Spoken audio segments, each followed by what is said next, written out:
바로 20%가 이렇게 계산이 될 거라는 얘기요. 이게 바로 종합수익률이라고 할 수가 있습니다. 그죠? 총 투자 금액에 대한 종합적인 수익률을 계산을 하겠다라는 얘기요.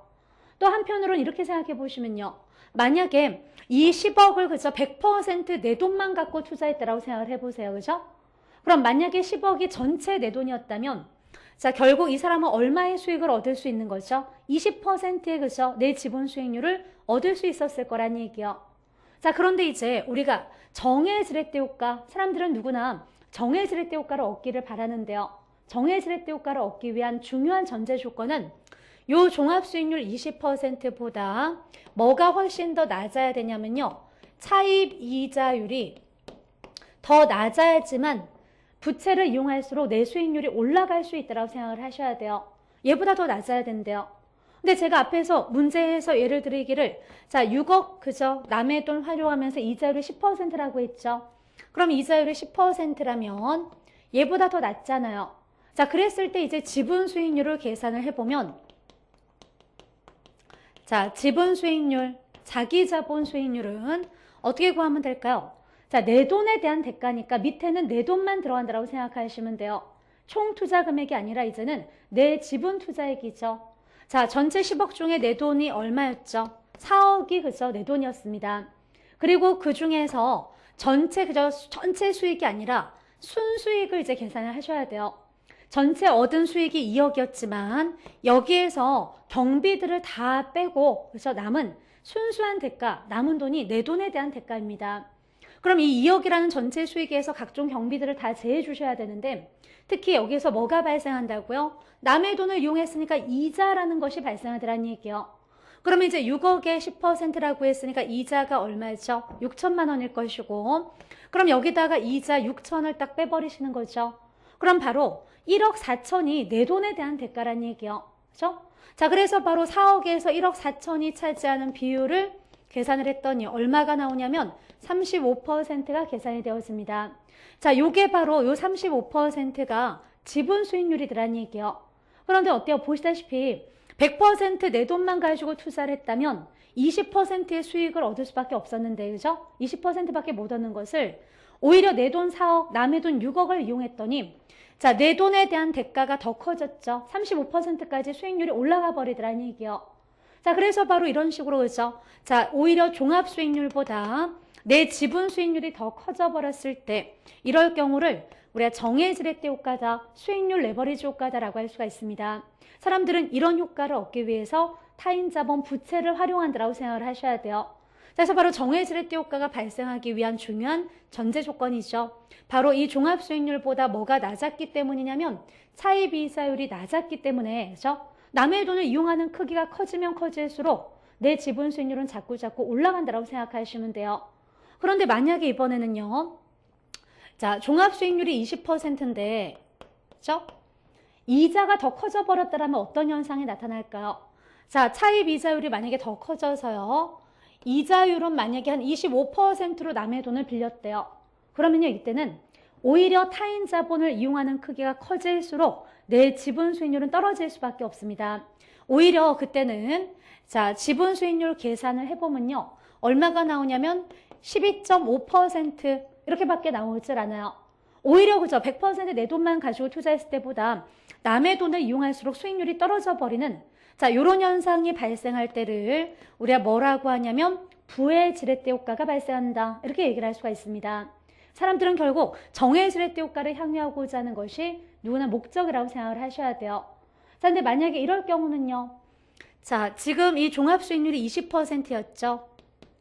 근데 만약에 이자율도 정확하게 20% 이렇게 일치됐다. 이자율도 20%로 남의 돈을 빌렸대요. 이럴 때는요. 오히려 지분 수익률 역시 20%로 전혀 변함이 없습니다. 자, 쭉 일치돼 버려요.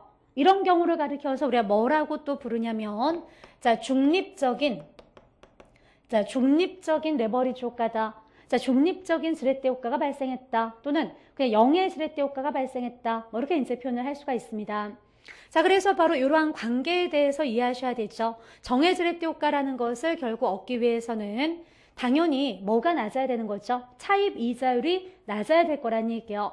종합수익률보다 차입 이자율이 낮아야 될 것이고 자, 그렇다면 남의 돈을 활용하면 할수록 그만큼 대부 비율이 점점 올라가면 올라갈수록 내 지분 수익률도 올라가는 게 바로 지렛대 효과라고 할 수가 있습니다. 자, 그래서 바로 이러한 관계에 대해서 이해를 해주셔야 되겠고요.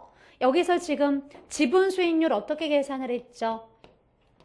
내 지분 수익률은 자, 다시 표현을 해보면 내 돈에 대한 대가니까요. 밑에는 지분 투자액이죠. 자, 그리고 이렇게 생각하시면 돼요. 위에는 전체 수익에서 그 사업에서 얻은 전체 수익에서 각종 경비들을 빼버린 것이 내 돈에 대한 대가일 텐데 보통 경비에는 뭐가 주어지냐면요. 남의 돈을 이용했으니까 이자가 발생을 해요. 이자 지급분.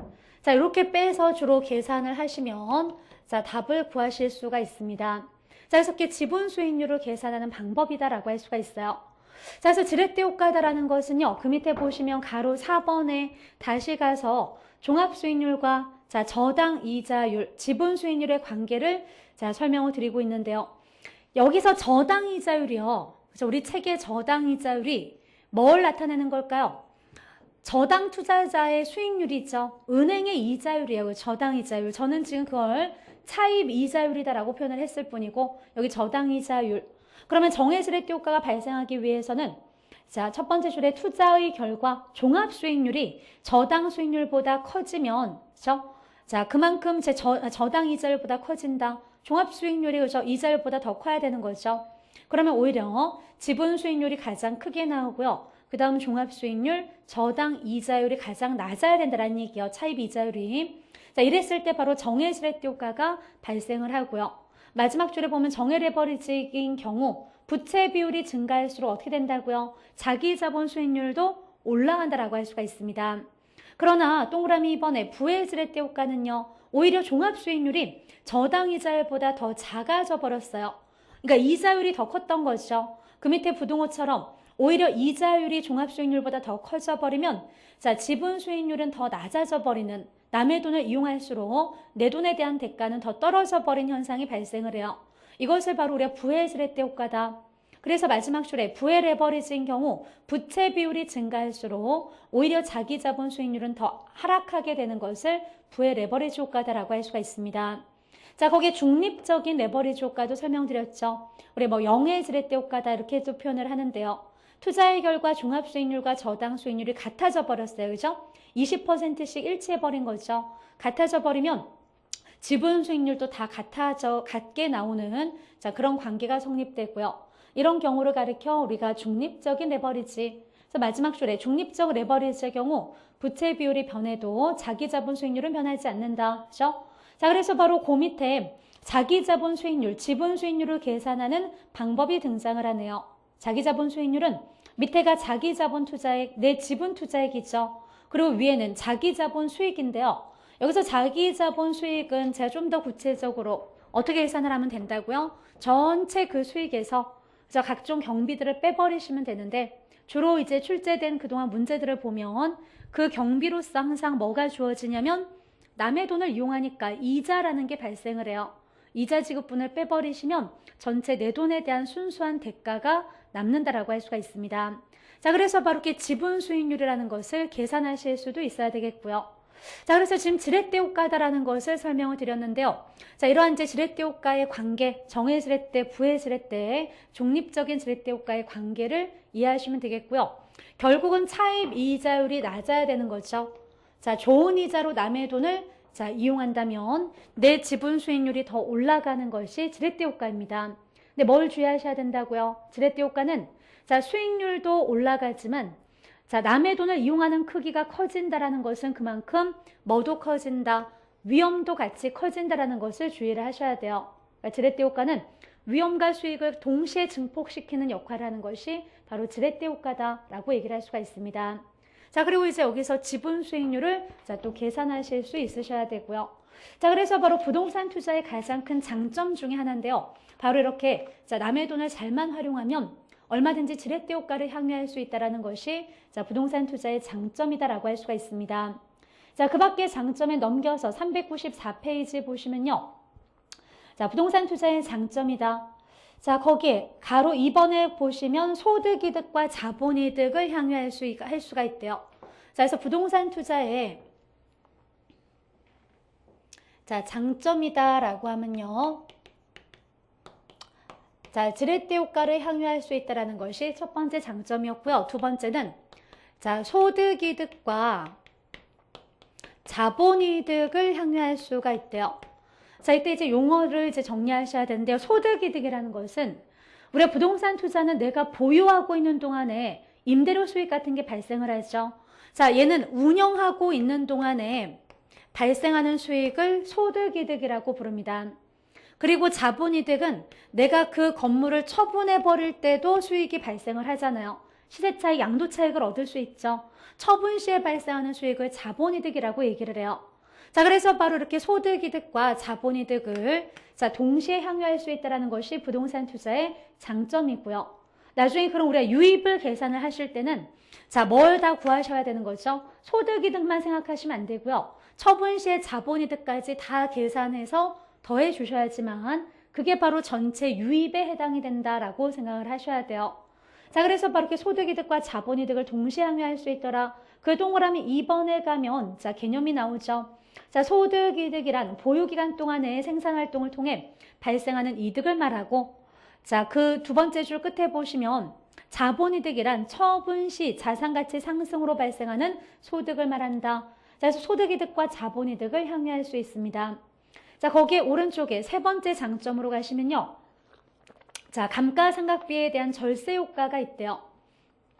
자, 우리가 지금 보시면 뭐라고 표현을 했냐면요.